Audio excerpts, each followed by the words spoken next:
नमस्कार, India voice देख रहे हैं आप। आपके साथ मैं हूं स्वीटी दीक्षित। रुक करेंगे खबरों की ओर। बता दें कि बीजेपी की तरफ से देश भर के मंदिरों और तीर्थ स्थलों पर साफ सफाई अभियान चलाया जा रहा है। श्री राम लला के प्राण प्रतिष्ठा को लेकर बीजेपी की तरफ से इस अभियान का आगाज पीएम मोदी ने कालाराम मंदिर नासिक में सफाई कर दी थी और अब पूरे देश में इसी कड़ी में साफ सफाई की जा रही है। हम आपको 3 तस्वीरें दिखा रहे हैं जो आपकी टीवी स्क्रीन पर नजर आ रही है। पहली तस्वीर लखनऊ के हनुमान सेतु मंदिर की है, जहां केंद्रीय रक्षा मंत्री राजनाथ सिंह आज सुबह पहुंचे और साफ सफाई शुरू कर दी। दूसरी तस्वीर जम्मू के बावे वाली माता मंदिर की है, जहां केंद्रीय मंत्री जितेंद्र सिंह ने साफ सफाई की। वहीं तीसरी तस्वीर त्रिपुरा के अगरतला के कालीबाड़ी मेलार मठ मंदिर की है, जहां त्रिपुरा के सीएम माणिक साहा ने पहुंचकर साफ सफाई की।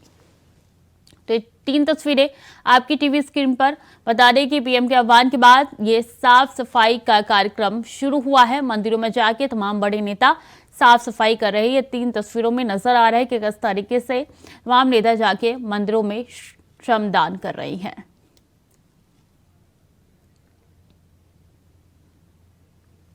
22 जनवरी को रामलला की प्राण प्रतिष्ठा हो रही है।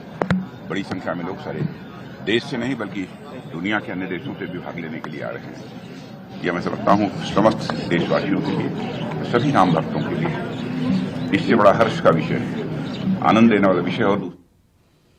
और दिल्ली समेत पूरे उत्तर भारत में कोहरे का कोहराम और शीतलहर की मार देखने को मिल रही है। कोहरे के कारण विजिबिलिटी शून्य हो रखी है, जिस कारण लोगों को भारी दिक्कतों का सामना करना पड़ रहा है। हम आपको राजधानी दिल्ली की 6 तस्वीरें दिखा रहे हैं। पहली तस्वीर निरंकारी कॉलोनी की है, दूसरी धोलाकुआ की है, तीसरी बारापुला, चौथी तस्वीर लोधी रोड की है, 5वीं तस्वीर मुर्रिका और 6ठी तस्वीर कर्तव्य पथ की है। जहां घने कोहरे के बीच सैन्य जवान 26 जनवरी की परेड को लेकर कदम ताल लगाते हुए दिखाई दे रही है। और इन 6 तस्वीरों में आपको सिर्फ कोहरा ही दिखाई दे रहा है। कुछ लोग ऐसे हैं जो कि अलाव का सहारा ले रहे हैं, तो कुछ लोग अपना दिन जो है वो रैन बसेरे में गुजार रहे हैं। वहीं कोहरे के कारण दिल्ली आने वाली 30 से अधिक ट्रेनें लेट हो चुकी है, तो वहीं कई फ्लाइट भी उड़ान जो है वो देरी से भर रही है। हम आपको नई दिल्ली रेलवे स्टेशन और इंदिरा गांधी इंटरनेशनल एयरपोर्ट की तस्वीरें दिखा रहे हैं, जहां कोहरे के कारण देर हुई है और किस तरीके से यात्री जो है वो इंतजार कर रहे हैं। मेरी फ्लाइट एथिहाद एयरवेज की फ्लाइट है, तो वो 8:40 पे छूटनी थी, तो अब वो दिखा रहे हैं कि अराउंड 10:30 छूटेगा। 8:40 की थी सुबह और अभी कह रहे हैं कि अराउंड 10:30 बजे छूटेगी। 10:30 बजे ये कंफर्म है या फिर उससे भी लेट हो सकता है? हो सकता है, क्योंकि अभी तक कुछ पॉसिबिलिटी ऐसा कुछ बताया नहीं है, कुछ एश्योरेंस नहीं दिया है उन्होंने। फिर अभी आप क्या करोगे? अभी तो अंदर जाके ही वेट करेंगे और क्या, क्योंकि लेट होने की वजह कुछ बताई गई है क्या? मेनली कह रहे हैं कि ड्यू टू वेदर, तो फॉग की वजह से कह रहे हैं। फॉग जो है, हाँ जी, हाँ जी, इसकी वजह से कह रहे हैं मेनली। फ्लाइट जो लेट हुई है, आपको कितना कह सकते हैं दिक्कत का सामना करना पड़ेगा? हाँ, दिक्कत तो हुआ है, जैसे अब काफ़ी देर से ज़्यादा वेट करना पड़ेगा। तो अगर पहले पता होता या फिर लाइक प्लानिंग भी अब जाके वहाँ का भी जो प्लानिंग था वह भी इस तरह। वहीं यूपी में भी कोहरे के कारण हालत जो है वो खराब है। कोहरे के कारण विजिबिलिटी शून्य हो रखी है। हम आपको श्री राम नगरी अयोध्या, बाबा विश्वनाथ की नगरी वाराणसी, मुरादाबाद और अलीगढ़ की तस्वीरें दिखा रही हैं, जहां कोहरे के कारण लोगों को भारी दिक्कतों का सामना करना पड़ रहा है। तो वहीं दूसरी तरफ वाहनों की रफ्तार धीमी हो गई है। तो ये 4 तस्वीरें आपकी टीवी स्क्रीन पर अयोध्या, वाराणसी, मुरादाबाद, अलीगढ़ के, जहां किस तरीके से धीमी रफ्तार हो चुकी है, वाहनों के साफ तौर पे नजर आ रहा है। क्योंकि कोहरा इतना ज्यादा है कि लोग कोई भी रिस्क नहीं लेना चाह रहे हैं। जो गाड़ियां दौड़ती थी अब रेंगती हुई नजर आ रही है सड़कों पर।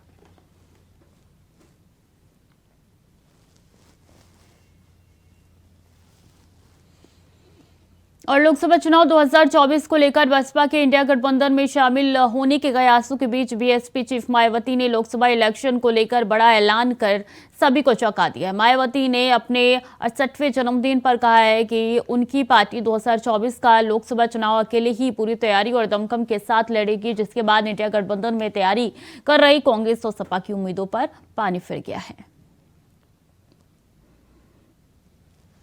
और इस मामले में ताजा उदाहरण ये है कि अभी हाल ही में विपक्ष के इंडिया गठबंधन को लेकर जिस प्रकार से सपा मुखिया ने एक सोची समझी रणनीति के तहत बीएसपी के लोगों को गुमराह करने के उद्देश्य से कुछ ही घंटों के अंदर बीएसपी प्रमुख के प्रति गिरगिट की तरह अपना रंग बदला है, तो उससे भी पार्टी के लोगों को जरूर सावधान रहना है कि हमारी पार्टी देश में जल्दी ही घोषित होने वाले लोकसभा के ये आम चुनाव यहाँ गरीबों एवं उपेक्षित वर्गों में से विशेषकर दलितों, आदिवासियों, अति पिछड़े वर्गों, मुस्लिम व अन्य धार्मिक अल्पसंख्यक समाज के लोगों के बलबूते पर ही पूरी तैयारी व दमदारी के साथ अकेले ही लड़ेगी।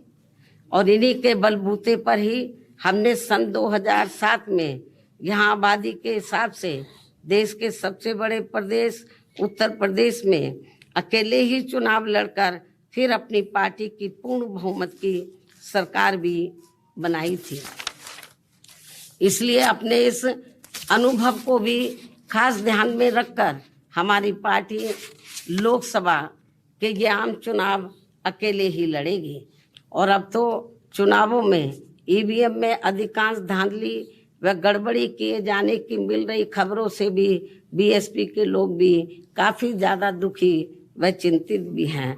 हालांकि ऐसी स्थिति में ये व्यवस्था बाहरी देशों की तरह कभी भी यहाँ ख़त्म हो सकती है। ऐसे में अपनी पूरी ऊर्जा से पार्टी को मजबूत बनाने में लगे रहना है। साथ ही गठबंधन को लेकर पार्टी का ये भी मानना है कि इस मामले में अभी तक का अधिकांश अनुभव यही रहा है कि गठबंधन करके चुनाव लड़ने से हमारी पार्टी को फायदा कम व नुकसान ज़्यादा होता है तथा इससे पार्टी का वोट प्रतिशत भी कम हो जाता है और फिर बीएसपी से गठबंधन करने वाली पार्टी को पूरा फायदा पहुंच जाता है। यही मुख्य वजह है कि देश में अधिकांश पार्टियां बीएसपी से गठबंधन करके चुनाव लड़ना चाहती हैं, जबकि हमें बीएसपी के हित को भी देखना बहुत ज़रूरी है, जिसे मद्देनजर रखते हुए अब बीएसपी के लिए पार्टी व मूवमेंट के हित में अकेले ही चुनाव लड़ना ज़्यादा बेहतर होगा। लेकिन किसी भी चुनाव के बाद हमारी पार्टी खासकर कमज़ोर एवं उपेक्षित वर्गों के हितों में केंद्र व राज्यों की सही बनी सरकारों में व उनकी ज़रूरत को ध्यान में रखकर अपनी उचित भागीदारी के आधार पर शामिल भी हो सकती है। लेकिन चुनाव मिलकर नहीं लड़ेगी, चुनाव के बाद का मैं आपको बता रही हूँ, क्योंकि ऐसे में अब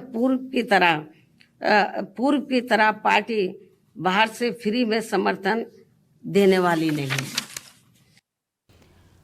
बता दें कि ये आपको बता रही हैं कि हाथी जब अकेले चला है तब कितनी सीटें आई है। तो एसपी से गठबंधन किया था 1993 में और तब बीएसपी को 67 और एसपी को 109 सीटें मिली थी। 1996 में कांग्रेस से गठबंधन करने पर बीएसपी को 66 और कांग्रेस को 33 के लिए जब 2002 में चुनाव लड़ा था तब 100 सीटें उनके हित में आई थी। 2007 की बात कर लेते हैं, जहां अकेले इस बार भी चुनाव लड़ा और 2006 सीटें जो है मायावती ने अपने नाम की थी।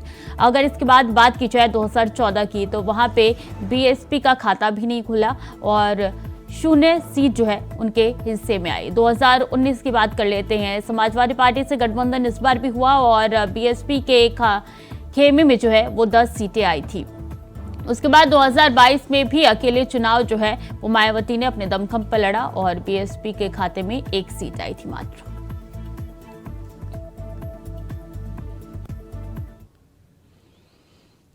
और अयोध्या के राम मंदिर का उद्घाटन और रामलला की प्राण प्रतिष्ठा 22 जनवरी को होनी है। इससे पहले 16 जनवरी मंगलवार से ही प्राण प्रतिष्ठा का अनुष्ठान शुरू हो जाएगा। 18 जनवरी को रामलला की प्रतिमा गर्भगृह में अपने आसन पर पहुंच जाएगी। राम मंदिर ट्रस्ट के महासचिव चंपत राय ने सोमवार को राम मंदिर समारोह के पूरे कार्यक्रम के बारे में विस्तार से जानकारी दी। उन्होंने रामलला की प्राण प्रतिष्ठा में प्रतिमा के बारे में बताया कि मूर्ति का वजन 150 से 200 किलो है। रामलला की खड़ी प्रतिमा स्थापित होगी। ये 5 साल के बालक की तरह दिखाई दे रही है। मैसूर के रहने वाले अरुण योगीराज की श्यामल मूर्ति का चयन किया गया है। प्रतिष्ठा शायद दोपहर के 1 बजे तक पूरी हो जाएगी। 12:20 से प्रारंभ होकर 1 बजे तक पूरी हो जाएगी, ये प्लानिंग की जा रही है। सभी महानुभाव, विशिष्ट जन, माननीय प्रधानमंत्री जी डॉक्टर मोहन राव भागवत, मुख्यमंत्री महोदय अपने मनोभाव प्रकट करेंगे। सामान्य परंपरा है हमारे आपके सबके घर की, कन्या पक्ष के लोग वर पक्ष को विवाह के बाद भेंट देते हैं। अब ये तो बालक है 5 साल का, लेकिन परंपरा तो परंपरा ही ठहरी। तो नेपाल का, दक्षिणी नेपाल का जनकपुर, वीरपुर, वीरगंज, ये मिथिला से जुड़ा हुआ क्षेत्र 1000 टोकरों में भार मतलब भेंट लेकर आया। राम जी की ननिहाल मानी जाती है छत्तीसगढ़, वहां से लोग भार लेकर आए और ये क्रम निरंतर चल रहा है। ये समाज के उमंग और उत्साह आप सबके ध्यान में आ रहा होगा। एक साधु बैलगाड़ियों पर घी लेकर आए अपनी गौशाला का जोधपुर से। ये निरंतर कुछ ना कुछ हो रहा है। 20 जनवरी, 21 जनवरी को विचार चल रहा है, दर्शन बंद रहेंगे। भगवान का दर्शन, पूजन, आरती, भोग, शयन और जागरण पुजारी कराएंगे और अंदर जितने लोग रहते हैं वो उसमें उपस्थित रहेंगे। 22 तारीख के बाद 23 तारीख की सवेरे से सबके दर्शन हैं। सबके मतलब 135 करोड़ समाज के जो अयोध्या आ जाएंगे। हमारी कोशिश है जो जिस दिन आ जाए उसी दिन दर्शन करके रात को वापस जाने का प्लान करें। रात की सर्दी के कठिनाइयों से वो रक्षा कर ले अपनी। चलिए आपको बता दें कि चंपत राय ने क्या कहा। प्राण प्रतिष्ठा की पूजन विधि 16 जनवरी से शुरू हो जाएगी, जो कि 21 तक चलेगी। ये चंपत राय की तरफ से कहना था। उन्होंने कहा कि इससे पहले प्रतिमा की जलवास, अन्नवास, शयवास, औषधिवास, फलवास पूजा होगी। 18 जनवरी को प्रतिमा गर्भगृह में स्थापित होगी। इसी के साथ उन्होंने आगे कहा है कि कर्नाटक के अरुण योगीराज की बनाई प्रतिमा गर्भगृह में स्थापित होगी। तो कर्नाटक के अरुण योगीराज ने प्रतिमा बनाई है, जो कि गर्भगृह में बाल स्वरूप के रूप में स्थापित होगी। रामलला की प्रतिमा का वजन तकरीबन 150 से 200 किलो है, ये चंपत राय का कहना हो। और 20 और 21 जनवरी को रामलला के दर्शन बंद रहेगी, ये भी उन्होंने साफ तौर पे कह दिया है। भारत की सभी नदियों के जल से अभिषेक होगा और तमाम नदियों के जल लाए जा रहे हैं अभिषेक करने के लिए। रामलला के पूजन के समय सभी प्रकार के वाद्य यंत्र बजेंगे, तो ये भी जरूरी है कि पूजा के समय सभी तरीके के वाद्य यंत्र बजे। राम मंदिर रात में सोने की तरह चमकेगा और भक्तों में स्क्रीनिंग एक्स-रे मशीन होकर गुजरना होगा। भक्तों को स्क्रीनिंग एक्स-रे मशीन से होकर गुजरना होगा। तो मेहमान कौन कौन है ये आपको बता रहे हैं। यूपी के राज्यपाल आनंदीबेन पटेल, और इससे पहले आपको बता रहे कि प्रधानमंत्री भी मेहमान के तौर पर वहां जाएंगे और प्राण प्रतिष्ठा उन्हीं के हाथों द्वारा होगी। आरएसएस प्रमुख मोहन भागवत भी इसमें मेहमान के तौर पर जाएंगे। और इसके अलावा बात की जाए तो प्रदेश की मुखिया यानी कि सीएम योगी आदित्यनाथ भी जाएंगे इस पूरे कार्यक्रम में।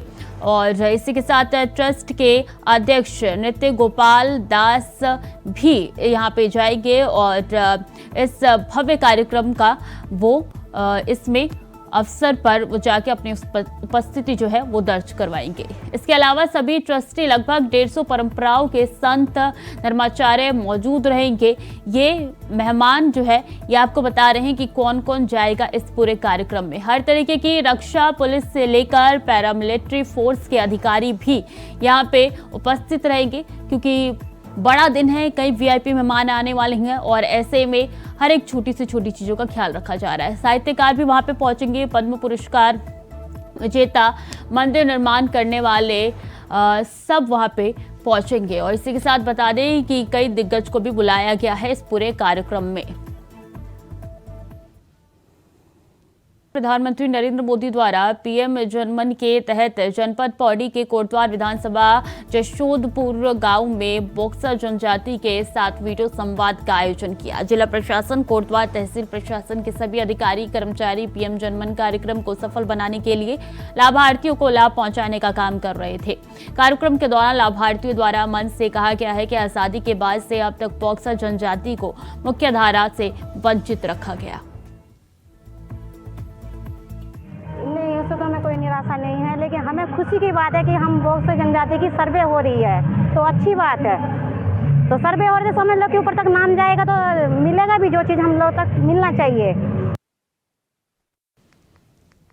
तो बता दें कि प्रधानमंत्री द्वारा कहा गया है कि बॉक्सर जनजाति को सुरक्षित रखना चाहिए और इस दौरान भारी भीड़ भी देखने को मिली। उत्तर प्रदेश बेसिक शिक्षा विभाग के सचिव IS प्रताप सिंह बघेल ने आदेश जारी किया है। यूपी में कक्षा 1 से लेकर 8वीं तक के स्कूलों को बंद रखने के निर्देश जारी किए गए हैं। प्रदेश के सभी जिलों के बेसिक शिक्षा अधिकारियों को आदेश भेजा गया है। भीषण सर्दी और शीतलहर को देखते हुए 17 जनवरी 2024 तक अवकाश रखने के निर्देश भी दिए गए हैं।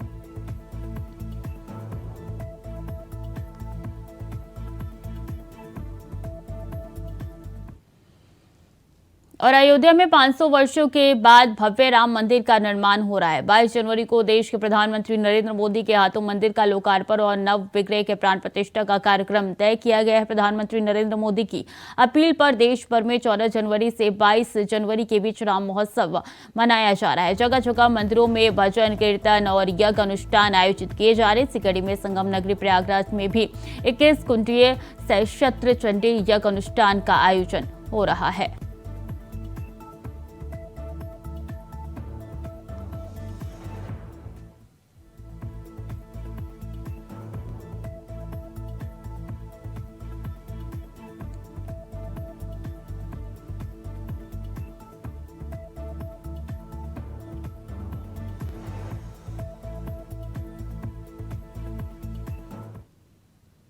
और इस बीच अहम जानकारी आ रही है। बता दें आपको कि शाही ईदगाह सर्वे पर हिंदू पक्ष को झटका लगा है। सुप्रीम कोर्ट की लगाई सर्वे पर रोक। तो सुप्रीम कोर्ट ने सर्वे पर रोक लगा दी है। शाही ईदगाह सर्वे पर हिंदू पक्ष को झटका लगा है। सुप्रीम कोर्ट ने सर्वे पर रोक लगा दी है। कोर्ट कमिश्नर की नियुक्ति पर लगाई है सुप्रीम कोर्ट ने रोक। एडवोकेट कमिश्नर सर्वे पर सुप्रीम कोर्ट ने रोक लगा दी है। तो हिंदू पक्ष को झटका लगा है। सुप्रीम कोर्ट ने कमिश्नर सर्वे पर, कमिश्नर नियुक्ति पर रोक लगा दी है।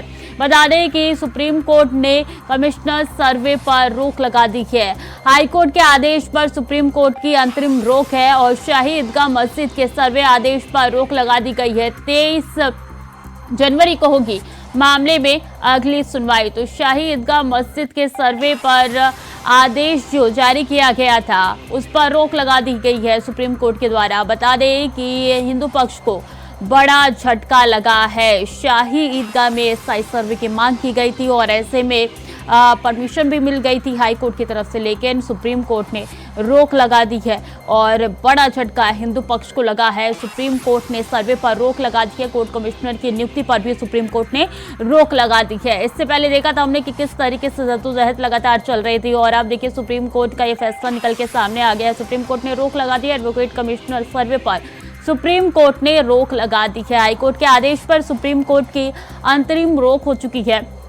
23 जनवरी को होगी मामले की अगली सुनवाई। तो इससे पहले फैसला जो है वो हिंदू पक्ष पे आया था, मुस्लिम पक्ष को बड़ा झटका लगा था, लेकिन अब देखिए यहाँ पे हिंदू पक्ष को बड़ा झटका लगा है। सुप्रीम कोर्ट ने रोक लगा दी है। शाही ईदगाह मस्जिद से जुड़ा हुआ ये पूरा मामला है जिसको लेकर सुप्रीम कोर्ट ने रोक लगा दी है। हिंदू पक्ष ने जो याचिका दायर की गई थी वहां पे हाई कोर्ट से परमिशन मिल चुकी थी, लेकिन इस फैसले को चुनौती जो है वो सुप्रीम कोर्ट में दी थी मुस्लिम पक्ष ने। अजय चौहान हमारे साथ जुड़ चुके हैं इस बीच। अजय, देखिए बड़ा झटका लगा है हिंदू पक्ष को, क्या कुछ कहा है सुप्रीम कोर्ट ने फैसला सुनाते हुए? जो सर्वे के लिए गठित की गई थी टीम SI की तैयार की गई थी, पहले आदेश दिया गया था, लेकिन आज सुप्रीम कोर्ट ने जैसा फैसला दिया है कि उसको फिर बरकरार रख दिया है। 23 जनवरी को फिर दोबारा सुनाई, क्योंकि हिंदू पक्ष ने कहा था कि सर्वे किया जाए, जांच किया जाए ताकि पूरा गठित सामने जो सच्चाई है सामने आए। लेकिन जब मुस्लिम पक्ष ने अपनी अपील की तो वहां पर कहीं ना सुप्रीम कोर्ट ने फैसला लिया और इसको वहीं पर रोक दिया और जो पूरा बेंच है उसको सुरक्षा में रख लिया गया है। अब देखना ये होगा कि जो 23 जनवरी को जो सुनवाई दोबारा की जाएगी वो हिंदू पक्ष में जाता है या मुस्लिम पक्ष में आता है, ये सबसे बड़ा सवाल खड़ा होता है। क्योंकि लगातार जो शाही ईदगाह है वो लगातार विवादित में रही है, लेकिन उससे पीछे तथ्य के साथ हिंदू पक्ष ने सबूत दिए थे कि यहाँ पर मंदिर है और पूरा इसकी जांच की जाए। लेकिन जब जांच के आदेश दिए, लेकिन आज जैसे फैसला लिया वो कहीं ना कहीं बड़ी बात है। अब देखना ये होगा कि दोनों पक्ष को 23 जनवरी को किसका इंतजार रहेगा और किसके हक में फैसला जाएगा, या इसकी जांच की जाएगी या उसको रोक दिया जाएगा। अगर 23 तारीख को भी हिंदू पक्ष को बड़ा झटका लगेगा तो इसके बाद से क्या कदम हिंदू पक्ष के तमाम अधिवक्ता उठा सकते हैं? बिल्कुल, देखिए अगर इस तरह से सुप्रीम कोर्ट दोबारा से यही अपील करता है तो कहीं ना कहीं हिंदू पक्ष दोबारा से अपील करेगा, तो फिर सुप्रीम कोर्ट जाएगा, हाई कोर्ट जाएगा, लेकिन लगातार जांच की जाएगी। कहीं ना कहीं जो गठित की गई ASI की जो मीटिंग है वो उसको लगातार उसके देखरेख में होगा। लेकिन जो 26 जनवरी से पहले ये फैसला की तैयारी होगी। देखना यही होगा कि सुप्रीम कोर्ट क्या आदेश जी बिल्कुल, देता अब है। देखना होगा 23 तारीख को क्या कुछ फैसला निकल के सामने आता है। बहुत शुक्रिया अजय आपका तमाम जानकारी के लिए। तो मोहम्मद फारूक हमारे साथ मथुरा से जुड़ चुके हैं। फारूक, बड़ा झटका हिंदू पक्ष को लगा है, 23 तारीख को क्या फैसला निकल के सामने आएगा, क्या अंदेशा जाहिर किया जा रहा है? जी, आपको बताते हैं कि 23 जनवरी को अभी देखिए सुप्रीम कोर्ट का फैसला आना है और उसमें जो है पता लगेगा कि किस तरफ जो है ये मामला जाता है। क्योंकि सुप्रीम कोर्ट की तरफ से मुस्लिम पक्ष की तरफ से 2 SLP इसमें दाखिल की गई थी और जो विशेष याचिकाएं दाखिल की गई थी उस पर आज सुनवाई थी और जिसमें जो है अभी 23 जनवरी की तारीख जो है लग गई है। इसमें अभी देखना होगा कि ये फैसला मुस्लिम पक्ष की ओर जाता है या जो सर्वेक्षण का फैसला है कोर्ट कमीशन नियुक्त करने का है वो जो है हिंदू पक्ष की ओर जाता है। ये अभी देखने वाली बात होगी। जी, क्या कुछ बयान निकल के सामने आया है हिंदू पक्ष या मुस्लिम पक्ष की ओर से इस फैसले के बाद फारूक? जी, अभी फिलहाल कोई बयान इनका नहीं आया है किसी भी दोनों पक्ष में से किसी का भी, लेकिन अभी कुछ ना कुछ जो है बयान जरूर आएगा। उसका हम लोग इंतजार कर रहे हैं कि मुस्लिम पक्ष इस पे ठीक है, आप नजर बनाए रखिए इस पूरे खबर पर, पल पल के अपडेट आपसे लेते रहेंगे। तब तक के लिए बहुत बहुत धन्यवाद आपका तमाम जानकारियों के लिए। तो कोर्ट कमिश्नर की नियुक्ति पर रोक लगा दी है सुप्रीम कोर्ट ने। अगला फैसला जो है 23 जनवरी को सुनाया जाना है। फिलहाल के लिए बुलेटिन में इतना ही। खबरें लगातार जारी है, देखते रहिए इंडिया वॉइस।